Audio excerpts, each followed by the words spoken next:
Senhor Jesus Cristo, segundo livro dos Reis, segundo livro dos Reis, capítulo de número 3.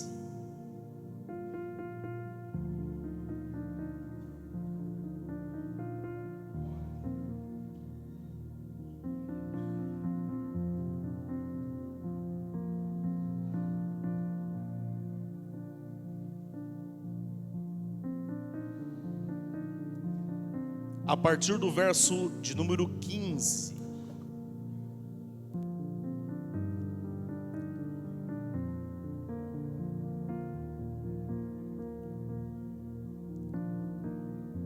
Peço que você redobre a sua atenção para a leitura do texto sagrado.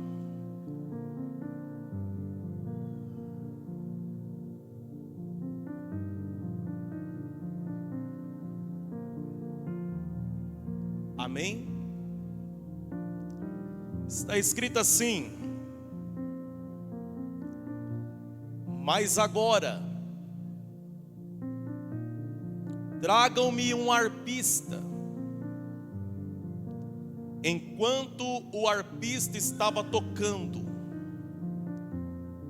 o poder do Senhor veio sobre Eliseu. Enquanto o arpista estava tocando, o poder do Senhor veio sobre Eliseu. E ele disse: assim diz o Senhor: cavem muitas cisternas nesse vale, cavem muitas covas neste vale, pois assim diz o Senhor: vocês não verão vento nem chuva. Contudo, este vale ficará cheio de água. Este vale ficará cheio. Este vale ficará cheio. Pai, em nome de Jesus, nós te louvamos nesta noite. Nós te exaltamos. Esse foi o dia que o Senhor fez para que nós nos reuníssemos para ouvir a sua palavra. Fala conosco, e que através da sua palavra, Senhor, o Senhor nos dê a direção, que através da sua palavra, Senhor, o Senhor possa falar aos nossos corações, Pai, aquilo que nós necessitamos, Pai, e precisamos nessa noite. Em nome de Jesus, amém. Amém.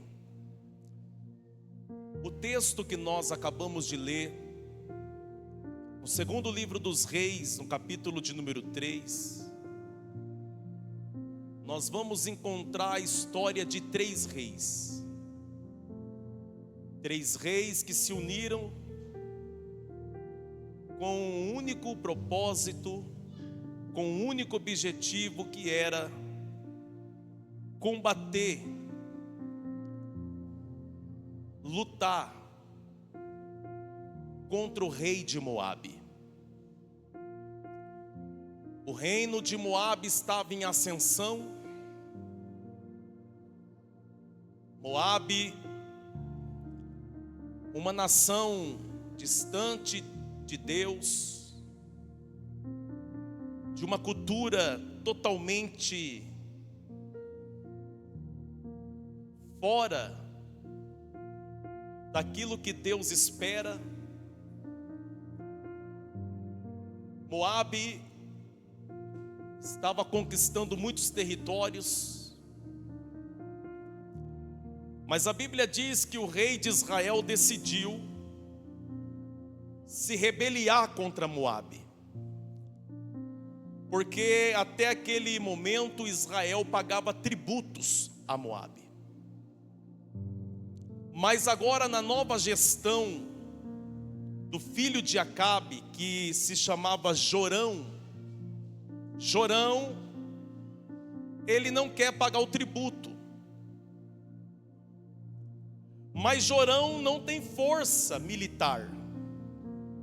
Jorão não tem um contingente de soldados hábeis para lutar. Então a Bíblia diz que Jorão, ele tomou uma decisão. Ele agora chamou Josafá, que era o rei de Judá. E ele se uniu com Josafá para combater o rei de Moabe, para lutar contra o rei de Moabe.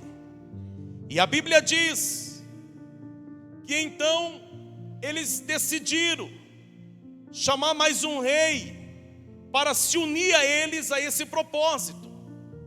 Eles então chamou o rei de Edom, e a Bíblia diz que agora eles estão marchando, eles estão indo em direção a Moabe para fazer guerra. Mas a Bíblia diz que esse plano, esse projeto aqui, ele não deu muito certo não. Porque a Bíblia diz que eles caminhou pelo deserto, e depois de alguns dias caminhando no deserto, a água acabou. Diga comigo assim: a água acabou.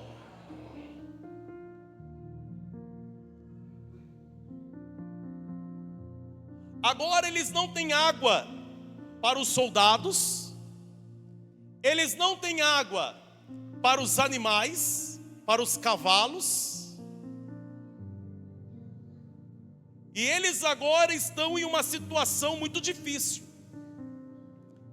Eles estão no deserto e sem água. Não tem nenhuma fonte próxima, não tem nenhum rio perto. Então o desespero e o medo começam a tomar conta. Por quê? Porque não tem como retornar também. Porque o tempo em que eles levou para chegar até aquele lugar foi vários dias. E agora eles já estão sem água, com sede,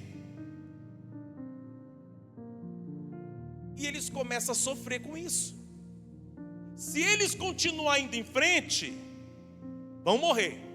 Se eles voltar para trás, vai morrer. A questão é que nem para seguir em frente tem como.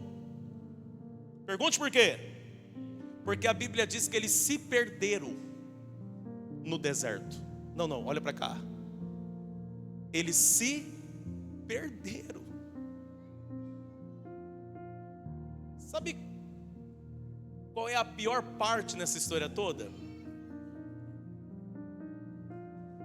Não é a falta da água. A pior parte é não saber qual caminho seguir. Mas aqui vem a primeira verdade.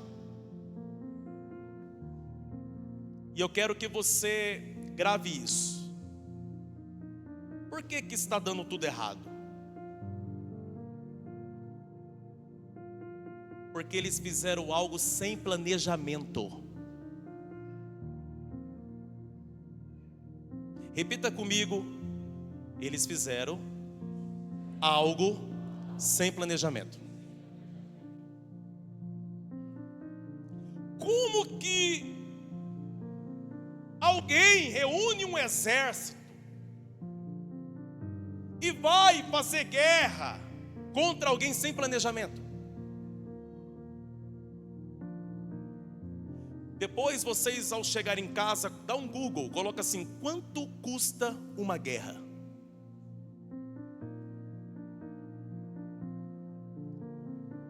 não se faz guerra só colocando farda no corpo. Não se faz guerra só pegando uma arma na mão. Porque se você não tiver planejamento, vai chegar uma hora que a arma não vale nada. Vai chegar uma hora que vai acabar os suprimentos. Então, quando uma nação séria vai fazer guerra, primeiro, eles levantam um líder de logística, um batalhão de logística.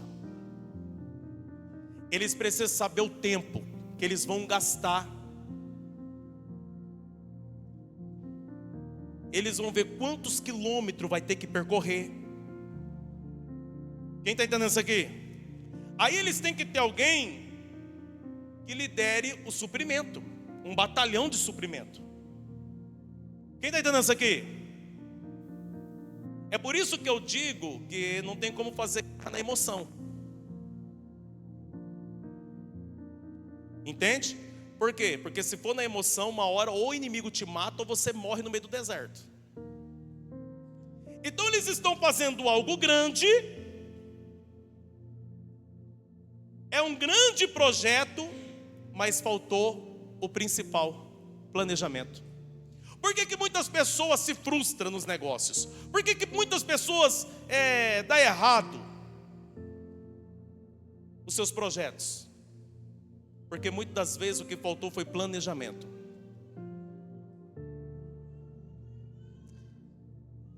Não faz nada sem planejamento. A própria palavra do Eterno diz no Santos Evangelho que até para construir uma casa, Salomão também falou isso no Provérbios, que você precisa avaliar se tem como terminar a casa, para não deixar pela metade. Quem está entendendo isso aqui? Então eu quero declarar nesta noite, no ano da sabedoria aqui na ICV, que o Senhor vai te dar sabedoria para que você tenha planejamento. Eu estou profetizando, você vai ter planejamento, até para coisas pequenas, até para coisas que, eu vou fazer assim. Não, você vai ter planejamento. Oh, aleluia! Então, o primeiro passo para o fracasso foi a falta de... Uau, vocês são incríveis. O primeiro passo para o fracasso foi o quê? Falta de planejamento. Deu errado. Aí agora os 3 reis estão com seus exércitos no meio do nada, sendo castigados com uma falta de água. E a Bíblia diz que Jorão, o rei de Israel, filho de Acabe, começou a murmurar. Ele começou o quê? Murmurar. E a Bíblia diz que ele dizia: o Senhor nos trouxe para o meio desse deserto para nos matar. O Senhor nos trouxe para o meio do deserto para nos envergonhar. O Senhor chamou esses 3 reis para feri-los no deserto. Sabe o que eu vejo em Jorão? Uma falta de honestidade terrível. Porque primeiro, Deus nunca disse para ele fazer o que ele está fazendo. Deus não falou nem com ele, nem usou profeta para falar para ele que ele tinha que fazer aquilo, que ele tinha que se levantar contra o Moabe. Então, se Deus não falou, por que ele está querendo colocar na conta de Deus uma coisa que Deus não mandou fazer? Deus chamou esses 3 reis para envergonhar. Não, quem chamou foi ele. Ele foi atrás do Josafá e ele foi atrás do rei de Edom. Foi ele. Foi ele que chamou. Em nenhum momento Deus mandou fazer isso. Mas agora ele está dizendo: o Senhor nos colocou nessa roubada, o Senhor quer nos matar. Quantas pessoas que não assumem a responsabilidade de seus atos? E eu vejo que esse é o mal da nossa geração. As pessoas não assumem a responsabilidade de suas ações. E é muito mais cômodo eu transferir a culpa, as consequências das minhas ações para o outro. É muito mais cômodo, porque eu vou me sentir confortável.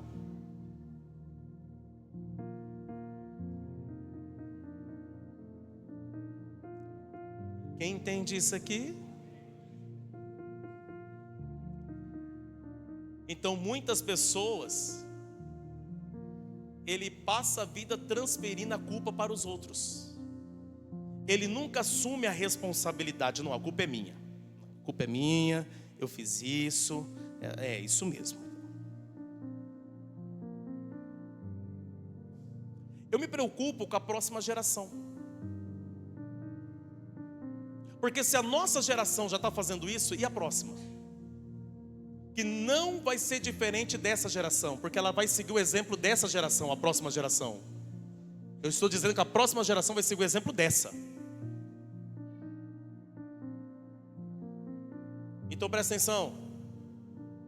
É por isso que nós temos tantos casamentos fracassados, tantos lares disfuncional.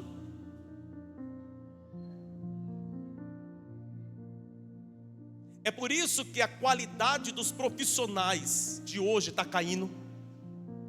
Você pode conversar com qualquer empresário aí que ele vai te falar isso aí.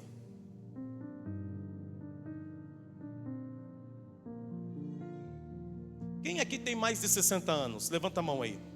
Mais de 60 anos. Isso. Louvado seja Deus pela vida de vocês. Amém? Os que têm 60 anos, eles vieram de uma outra geração. Uma geração que era levada a sério a palavra que saía da boca de um homem.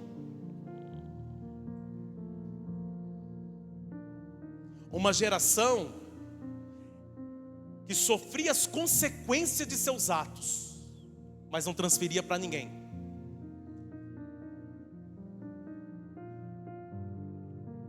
E eu entendo que nós só vamos chegar nesse nível de maturidade quando nós entender o que Paulo entendeu, o apóstolo.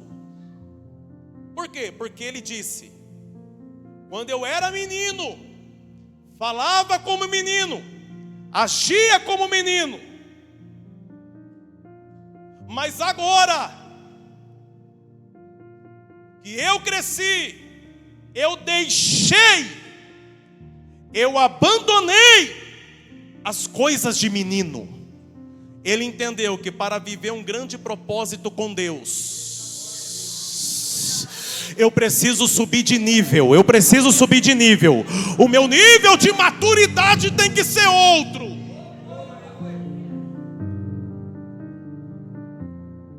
Você entende isso? Você só vai viver coisas grandes na sua vida.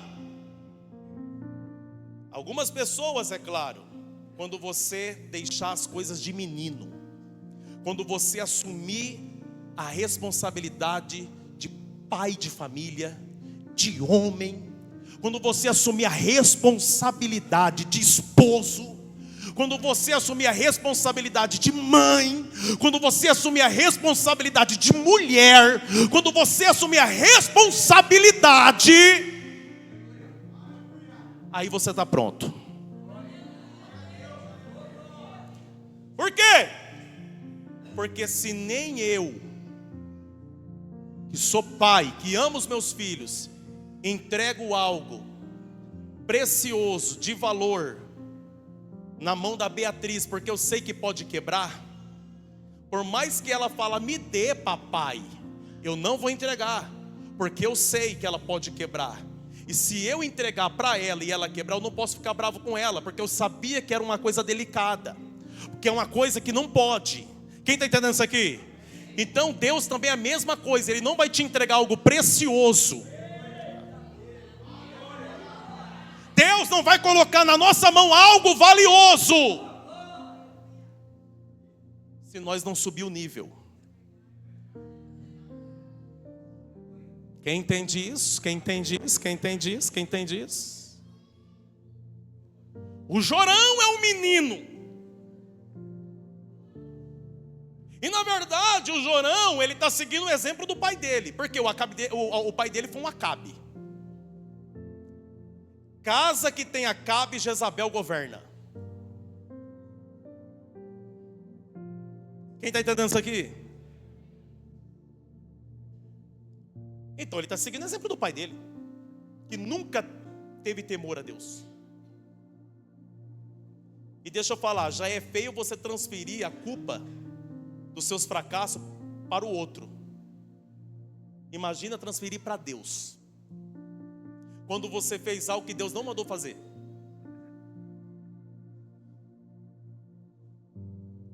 Quem está entendendo isso aqui? Pastor, mas eu sonhei. Deixa eu falar uma coisa sobre isso aí. Sonhos você pode ter diversos. Sonhos proféticos você não tem o tempo todo. Você só vai ter sonhos proféticos quando Deus quer revelar aonde Ele quer te colocar. Não, vou repetir isso aqui. Sonhos proféticos Deus só vai permitir você ter quando Ele quiser revelar onde Ele vai te colocar. Quem está entendendo isso aqui? A gente pode ter diversos sonhos. Agora a pergunta é: esse sonho que você acha que é uma direção, você orou? Você colocou diante de Deus? Você procurou uma pessoa mais sábia para te aconselhar sobre isso? Ou você está emocionado? Está emocionado? Comeu muita pizza à noite. Comeu muito sushi com tare. Misturou o sódio com o doce do negócio.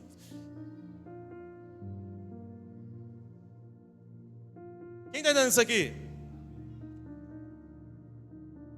Então presta atenção. Você acha mesmo que Deus ia fazer isso com eles? Porque se Deus quisesse matar, você acha que Deus ia levar eles lá no deserto e colocar um monte de vida inocente? Porque os soldados não tinham culpa de nada, só estavam seguindo ordem. Vocês entendem isso?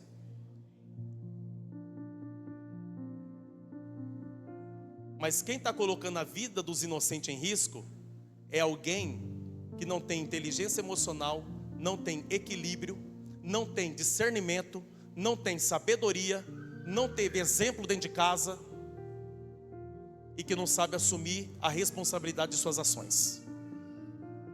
Pessoas assim colocam a vida de inocente em perigo. Não, vou repetir. Pessoas assim colocam a vida de inocentes em perigo. Olha para essa pessoa que está ao seu lado e fala assim: você está entendendo? Está entendendo? Homens fracos criam tempos difíceis. Vou repetir. Homens fracos criam tempos difíceis. Então presta atenção. O céu está falando com alguém aqui: para de culpar a Deus algo que Ele não mandou você fazer. Não coloca isso na conta do eterno. Você entende isso? Mas eu quero chamar a sua atenção para algo que Jorão está fazendo. Pergunte o quê? A murmuração. Ele está em um contexto de crise. Nós temos aqui uma crise hídrica, está faltando água.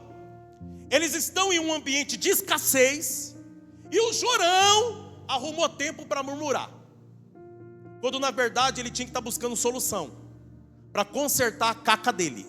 Não, vou repetir isso aqui. Ele tinha que estar... Não, errar, tudo bem. Não tem problema você errar. Quem é que nunca errou um caminho aí? Quem é que nunca errou uma rota? A Márcia do GPS está falando: vira à esquerda, você virou para a direita. O nome dela é Márcia. Eu batizei o nome da mulher do meu GPS de Márcia. Fala Márcia, me manda aí a direção. Principalmente quando eu estou ali naquelas regiões ali de São Paulo, quando passa ali pelo Rio de Janeiro. Olha para cá. Presta atenção. Errar não é o problema, filho. A pergunta é: você está disposto a buscar a solução? Para consertar o que você fez? Olha para essa pessoa, só para gravar, assim, para ficar um negócio bem legal. Olha para essa pessoa e fala assim: errar não é o problema. Agora pergunta: mas você está disposto a buscar a solução para consertar o que você fez?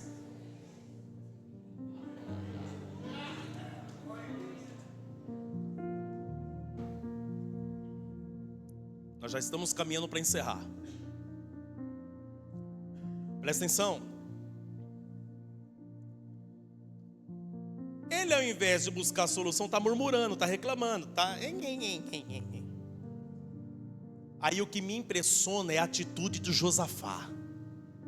Ei, o Josafá é crente.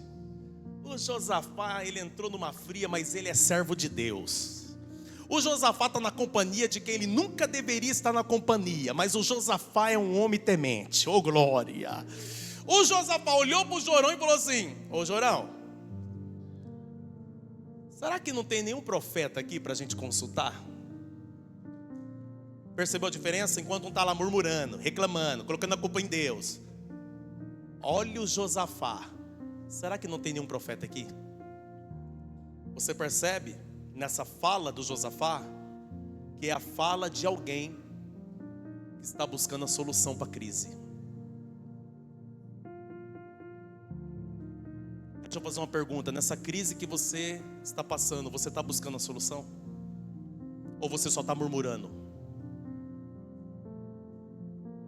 Não existe direção para murmurador. Não existe milagre para murmurador. Tem gente que murmura o tempo todo. Tem gente que reclama o tempo todo. O dia tem 24 horas. Ele reclama 25 horas, porque ele tem um tempo extra. Tem gente que é uma coisa, sabe? Você chega perto, você já até sente assim uma energia, assim. Por quê? Porque murmura, reclama o tempo todo, nada tá bom. E ele não faz um elogio para nada. Ele está reclamando o tempo todo. Tudo tá ruim, tudo tá...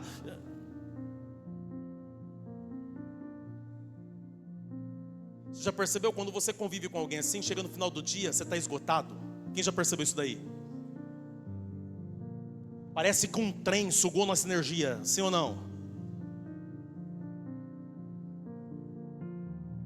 Você sabia que tem muitos lares sendo destruídos por conta disso? Maridos que não têm prazer de chegar em casa. O cara, ele inventa um monte de coisa. Ele passa na mãe, aí depois ele vai no irmão. Ele não tem nem amizade com o cunhado, mas aí ele manda uma mensagem: ó, vou chegar tarde que eu vou passar lá no cunhado.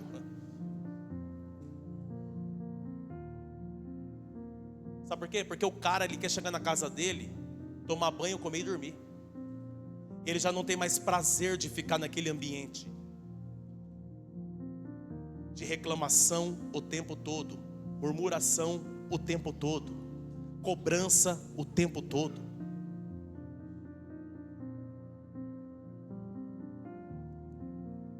E quando é ao contrário? A mulher já não tem nem prazer mais. O desespero dela é quando dá 18 horas que ela tem que bater o ponto e ir para casa. Já não há mais prazer de estar na companhia da pessoa amada. O ambiente vai ficando pesado para convivência. Se é difícil conviver com pessoas num ambiente de trabalho que só reclama, imagina dentro do lar. Que você tem que dividir o sofá, dividir a cama, dividir a mesa. O céu quer trazer alinhamento hoje para as nossas vidas aqui. Não, eu quero liberar. O céu vai trazer alinhamento para os nossos lares hoje aqui.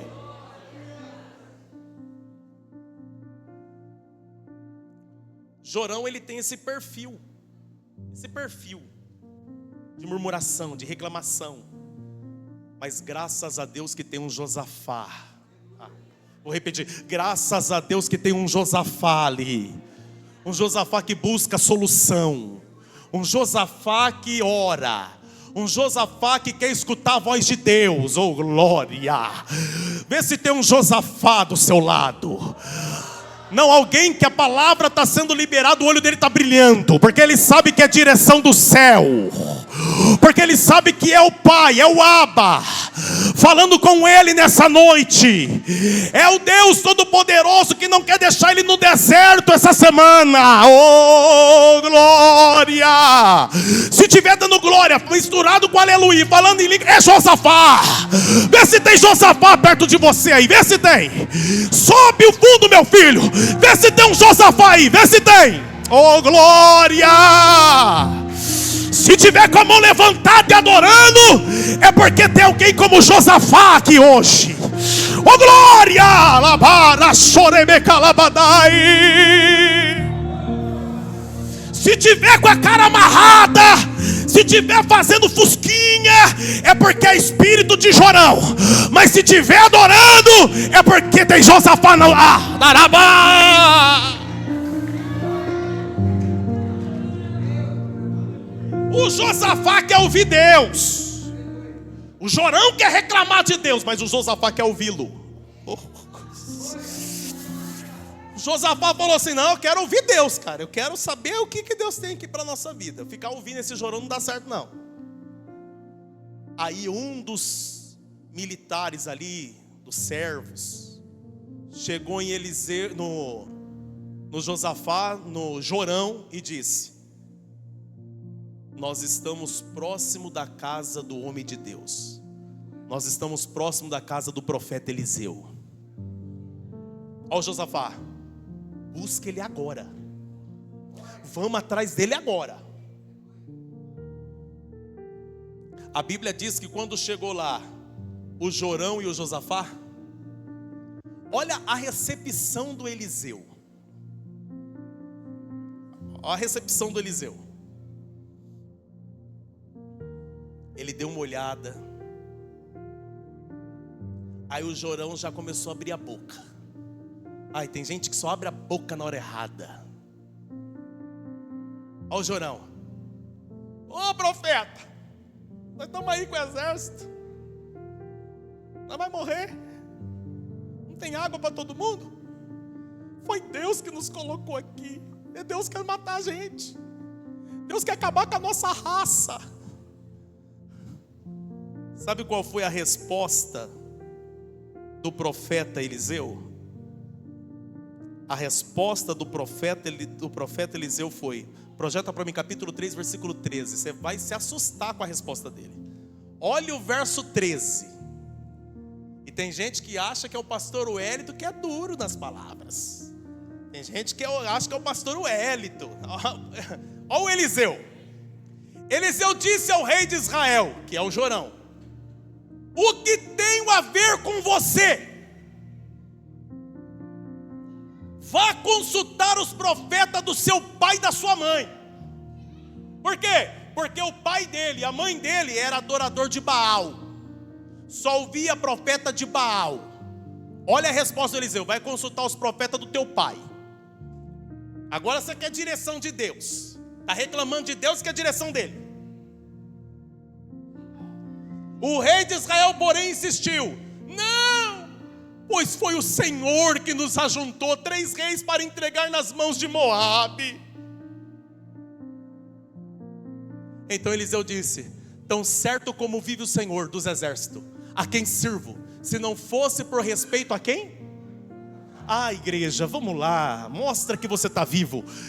Se não fosse por respeito a quem? Rei de Judá, eu não olharia para você, nem mesmo lhe daria atenção.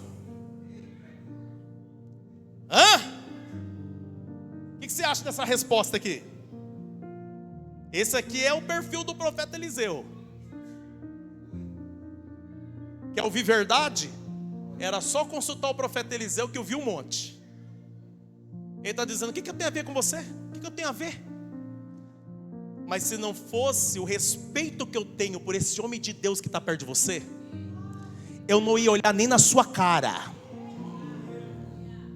Então você percebe que Jorão só vai viver o milagre porque ele está na companhia de um Josafá. Porque se ele tivesse sozinho, aí ele ia morrer no deserto. Deixa eu falar, tem gente que está sendo salva por causa da companhia de um Josafá.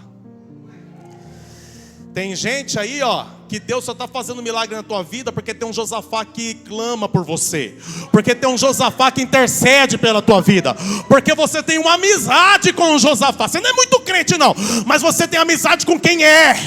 Você tem amizade com quem escuta a voz de Deus. Você tem amizade com quem tem conexão com Deus.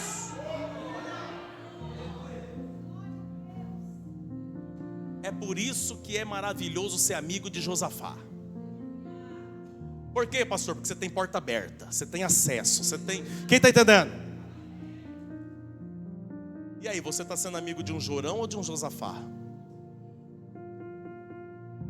Como que é aí o seu nível de relacionamento com as pessoas? Como que é? Quem são seus amigos? Aí alguém fala assim, eu não tenho nem amigo. Rapaz, ou porque você é antissocial. Não, verdade tem que ser dita, gente, pelo amor de Deus. Ou porque você só abre a boca para murmurar, reclamar, ninguém suporta isso. Porque não tem um amigo.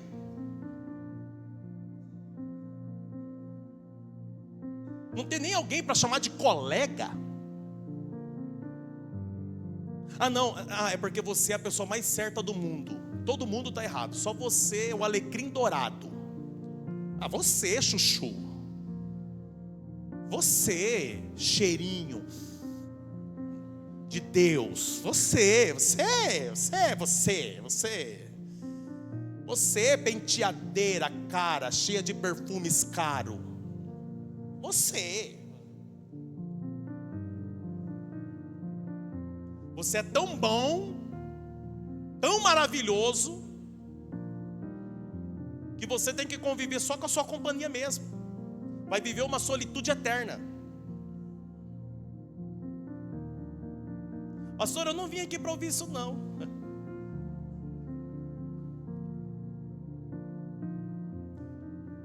Olha para essa pessoa que está perto de você e fala, mas é o que tem.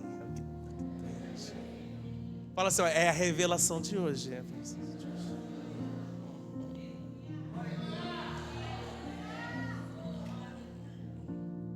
E aí, vai morrer no deserto?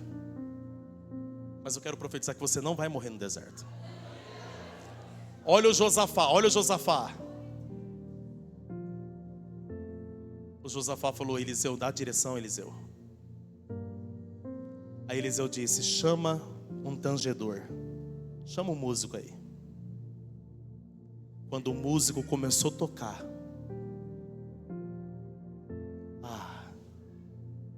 queria que você sentisse o que eu estou sentindo aqui.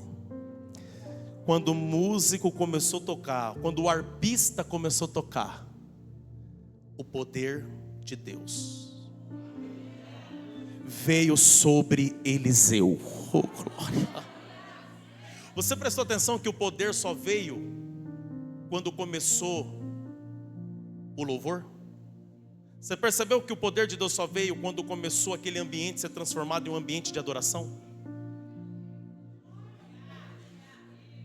Enquanto é um ambiente de murmuração, não tem poder de Deus.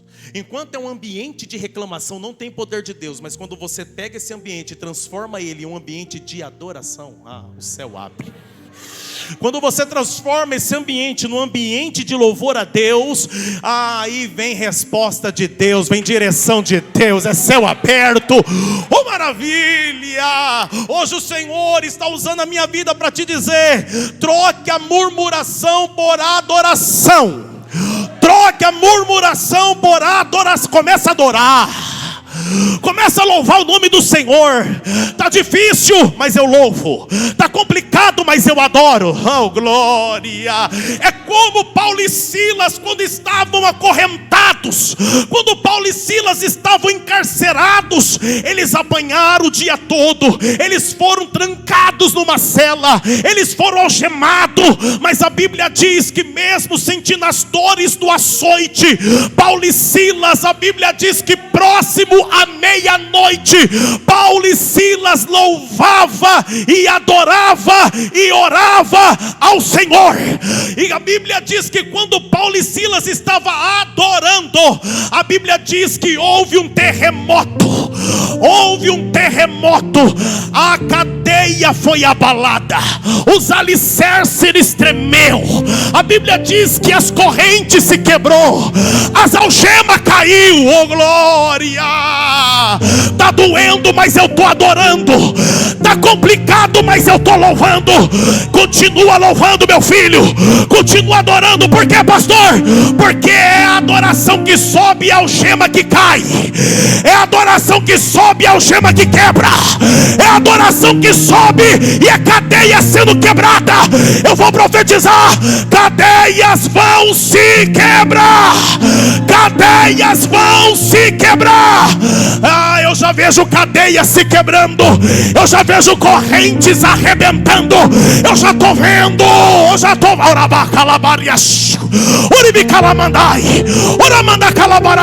Começa a adorar. Começa a louvar. As algemas que prende seu filho vai cair. Vai adorando.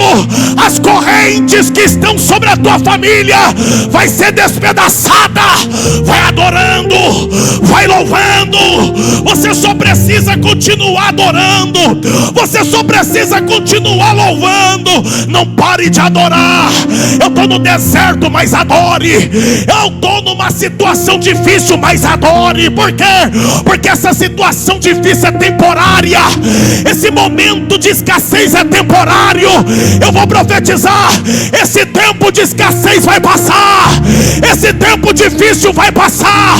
Mas o que você está fazendo nesse período é o que vai permanecer. Isso. Deus já está com o ouvido inclinado. Deus acabou de inclinar o ouvido. Deus acabou de inclinar o ouvido. Deus, Ele está te ouvindo, filha. Deus está te ouvindo, filho. As coisas vão mudar.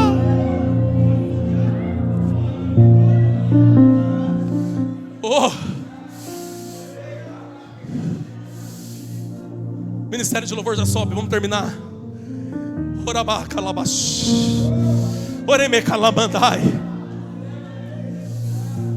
A Bíblia diz que quando o poder de Deus veio, mantém o fundo até nós entrar. Quando o poder de Deus veio, a Bíblia diz que a direção também veio. Por quê, pastor? Porque não existe poder sem direção. Não. Você acha que Deus vai mandar poder só para ter barulho?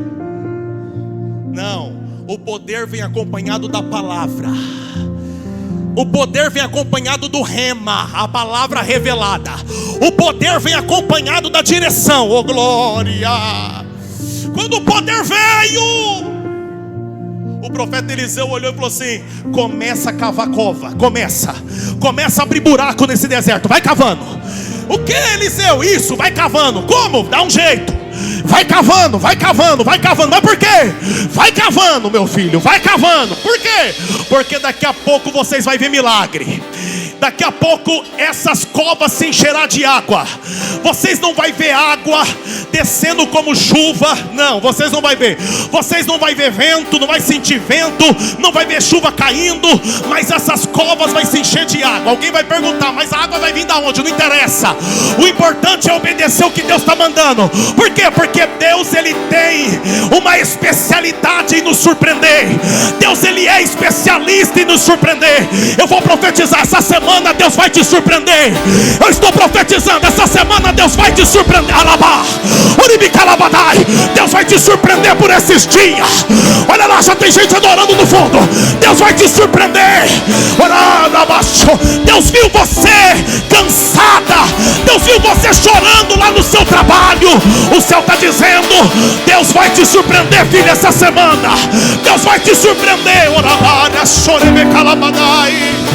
E quando Deus te surpreender, você não vai saber se veio da direita, você não vai saber se veio da esquerda. Por quê? Porque não interessa de onde veio. Eu só quero viver milagre. Eu só quero viver milagre. Será que mais alguém quer viver milagre? Se eu fosse você, eu dava um pulo da cadeira. Só fica com a cara feia sentado quem está feliz com o diabo. Vai, meu filho, adora.